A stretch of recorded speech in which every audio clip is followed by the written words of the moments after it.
Well, I've got spurs that jingle, jangle, jingle, jangle, jingle, as I go riding merrily along. And they say, oh, ain't you glad you're single, and that song don't seem very far from wrong. Oh, Mary Ann, though we've done some moonlight walking, this is why I up and ran. I've got spurs that jingle, jangle, jingle, jangle, jingle, as I go riding merrily along. What a song. I wonder what the context for that creation was. So, you see a lot of pseudo-masculinity guys popping up left and right in recent years. You take any one of those guys and you put them in Sam Hyde's compound, following his diet and exercise routine for 1 week. They'll come running out of there with their tails tucked between their legs. Bet they ain't about that life. Also, genuinely, unironically, Sam Hyde is a good masculinity coach, and the people who don't think so are like shrieking Redditors. You see a lot of them around. Unfortunately, but hey, people are entitled to their opinions, you know?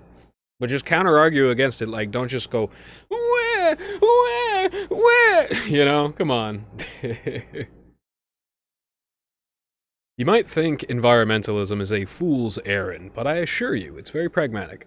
Not only is nature itself a foundation that we stand on, and it's not promised in perpetuity regardless of how we lie to ourselves, the ones undermining it are also the ones undermining human existence left and right. Many of the men blowing up civilian infrastructure in Gaza right now got their start in mining and mountaintop removal with explosives and ordnance. That's where they got their start, that's where they got their practice, and now they're literally doing it to civilian infrastructure. You know, I literally saw with my own two eyes as Israel bragged about blowing up all these valuable, not rusty, perfectly good working pipes in Gaza that sent water to people. And naturally, their plumbing has been screwed up and deliberately targeted for like 20 years. But, like, that's insane. Like, how would you not salvage those pipes? You know, I was always taught, like, legitimately, rabbis will tell you that Jews are frugal and that they are good at saving money. That doesn't seem very frugal to me. That seems utterly barbaric and insane and childish. And to advertise yourself, this is the thing about the last year and a half, to advertise yourself doing this, like that's somehow gonna make your guys happy. That, oh yeah, their civilians they don't have water now, yay! I don't think the average person in the IDF is that psychotic, and if they are, then Israel is truly, like, way down the rabbit hole of being like a Nazi pariah state that should never have any allies on the world stage again, and should just collapse. You know, if you're not going to have an extradition clause, i.e. I'm a country, say Hungary, I have a criminal in my country flees to Israel and then bribes the state to stay there. I want to get justice for the crimes committed in my country. There are families petitioning me, the leader of Hungary, to get this guy and hold him accountable and find some way of bringing him to justice. And I can't, because Israel won't let me. That's something that exists in Taiwan, Israel, and I'm pretty sure Vietnam has no extradition clause to America because they, like, you know, were invaded offensively by America, and so naturally they have those natural laws. I understand that more. But Taiwan, which is a CIA hub, a little bit more of an excuse because they are quite literally surrounded by China. But then you got Israel, and Israel has Saudi Arabia right there, best buds. Israel has Turkey right there. They're willing to support them tooth and nail. They got Italy right there. You know, all the money in the world.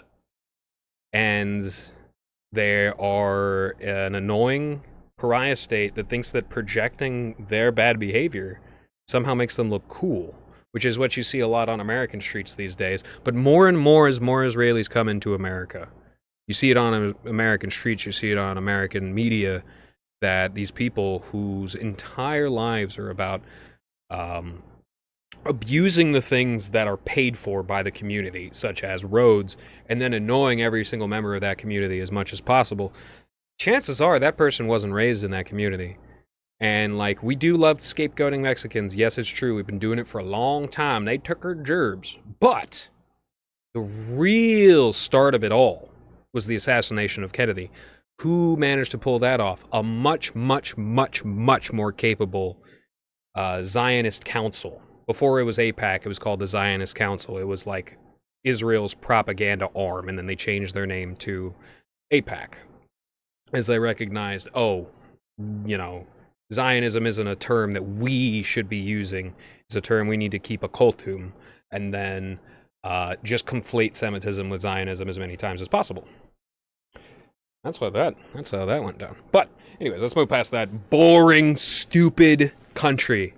Justice Kavanaugh was a wild choice, but I kind of get it. He's the least Irishman of all time. He spent a large portion of his political life picking up wasps' children from soccer practice, and he would yodel back to them, "You want any libs on the field? Huh, I bet they gave the losers participation trophies." And the kids would go, "Shut up, you smell like beer!" And then beam a half-drank Capri Sun in his head. Oh.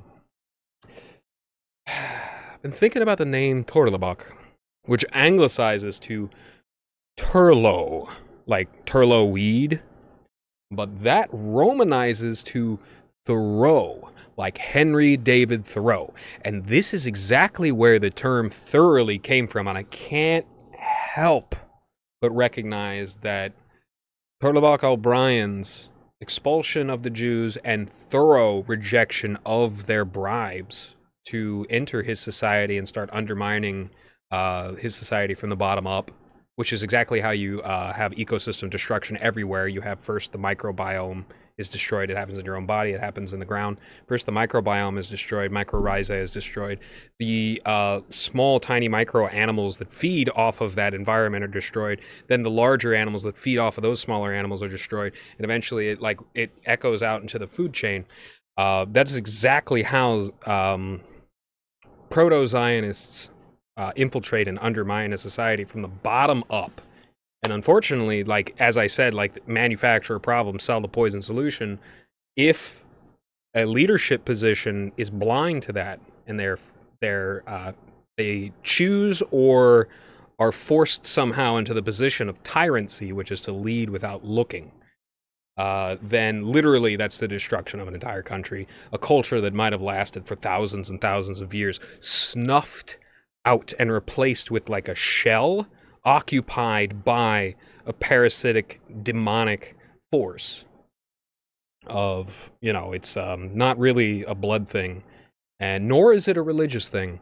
It's a lot like Masonry, where you agree to sell your soul before you enter the group, and then you get humiliated like in a fraternity stag party sort of situation until you're older, and then you're the one humiliating people at the bottom. Like, Israeli society is horrifically abusive. It's abusive to its own children. So many times you'll see children with their teeth knocked out or covered in bruises, and they're in communities that's 100% Jewish. And like the way that, like, it, I sorry, I don't have words for it. This is kind of an aside. This is kind of a tangent, but like, that's the world that you're letting be created when you don't do things thoroughly. I'm a small business owner. That means I resell the ugliest designs printed on cheap Chinese textiles with a 600% markup and brag about donating 10% to charity. I will aggressively spam all my products everywhere and get mad at you if you don't buy it or share my adverts. I'm not an MLM anymore. That was 5 years ago, sweetie. Apparently, Ethan Klein's entire thing, come to find out recently, is just being litigious. That's it. That's why he rocks a suit. His entire thing is being litigious. What? The absolute state of Israeli entertainment. Legitimately, I thought he was like, the water boy. No, his entire thing is like pretending to be a retard and then having people punch the tar baby. That's his entire thing. Wow. That is too stereotypical. Like, it really hits you in the gut. It's just like, really? Really? Oh. I want 3 kids. The young man wishes. Gila Klein shows up at his door and fatigues. The monkey paw curls. That's such a good writing vehicle. The monkey's paw, such a good creative writing tool. Really, really, really, truly, I'm thankful for my English class for teaching me about that, because that's a good one. That's a good one. If you don't know what the monkey's paw is something that's like it's a idol that you wish upon, and it's a cursed idol that you wish upon, and it's a monkey's cut paw, it's like shriveled, and when you wish on it, one of the fingers curls, and then all of a sudden, like, it happens in the worst possible way. The one way that you didn't want it to happen. That's a monkey paw wish. Who knew when we were watching Mutahar vids about the dark web? Dark web. As teenagers, he'd end up being an H-1B. Who knew? Who would have guessed it?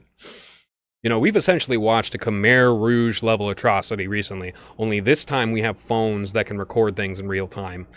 And although the squid ink of AI has been squirted out in anxiety at the same time, we all see it, we all feel it. I've only recently started to look into these issues, but if there really is a 1,000-year-long effort to subvert Christendom from the ignoble Venetian ghetto or its hackneyed northern counterpart, its contemporary, what we've seen in the last year's time opens the door for the Germans, the unraveling of every part of it. It gives me enormous hope that the tragedy that befell the French, the Germans, and those living in the Middle East might sincerely be fingered and constrained in the future, the same way as you can never really destroy evil, but only constrain it. Like, that's the goal, is to consistently constrain evil, knowing that you'll never defeat it, knowing that you're always going to be, 2 steps behind, and that you have to be 4 steps ahead. And that's a big, big true thing that a lot of, especially American, but more waspy Protestantism, and that's exactly the host body for this, parasitic infection. They think that the lack of friction in their life is a sign of God's grace. It's actually the opposite. And in that way, a lot of Protestants end up worshiping Satan because they worship the prince of the world and all of his, gifts. And then, not only forget that evil can't be destroyed, switch the faces of evil and good, It's astounding how many instances of "it's not happening" has evolved into "it's happening, but not how you think it is" to "it's happening and nobody should feel bad about it" in the last 10 years regarding Israel. I've seen it with my own eyes. I've heard it with my own ears. And it's astounding. It's astounding. Legitimately, I'll read now, especially after the Trump thing. They don't care about the dead kids. They don't care about the dead kids. They're happy that the kids are dead. The kids that couldn't consent to the decisions of anybody above them, the kids that couldn't consent to religion, these Iron Age troglodytes are celebrating them out in the open for you to see. Really, truly, Iron Age troglodytes, the exact sort of mind that can't question, what if I didn't eat this morning? And nobody is better off for having them in their society. They only tricked people into thinking that because they had been embedded in the society. Gatekeeping the bottleneck that they had helped create on certain structures. And that's exactly where you get to see the whole running the world feature, is artificially constructing bottlenecks and then blaming essentially successful, powerful, capable businessmen in their own country, in the country of their own people who are being lied to, for this international merchant, post-Phoenician, sort of pre-Britain sort of issue. As I said, capitalism, communism, they're 2 wings on the same bird. That thing's flying in the wrong direction. We need to go back. We need to go back. That is exactly why there's a traditional revival on right now. I invite you to join. There's no sense in not doing it. Because what? You're going to worship your car? You're going to worship your TV? Come on now. It's a tool. The tongue is like a rudder on a boat, or a bit and bridle for a horse. Our souls are like a plane, and our tongues are its ailerons. Though it may seem tiny, where you go is highly dependent on its direction. You know, the only reason why people can indulge in nostalgia for the 80s is because their parents cared enough for them and operated as gears in a moral and upstanding framework. Now, Gen X inherits the levers of power. They scapegoat their retiree parents while gambling, doing drugs, spending irresponsibly, etc., etc., etc.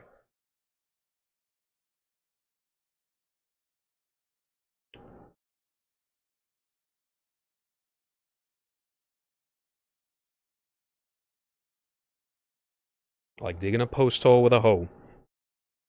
It don't matter how much sweat you put into it. You did not properly prepare for your task and rushed into it thinking you'd be good on gumption alone. That mindset is ultimately where the boomers failed you. But you're the man now, dog. Now you wear the pants. So what's it gonna be? Sink or swim. Alright, y'all. It was a good episode of the day. Hope everyone has a good week. Cheers.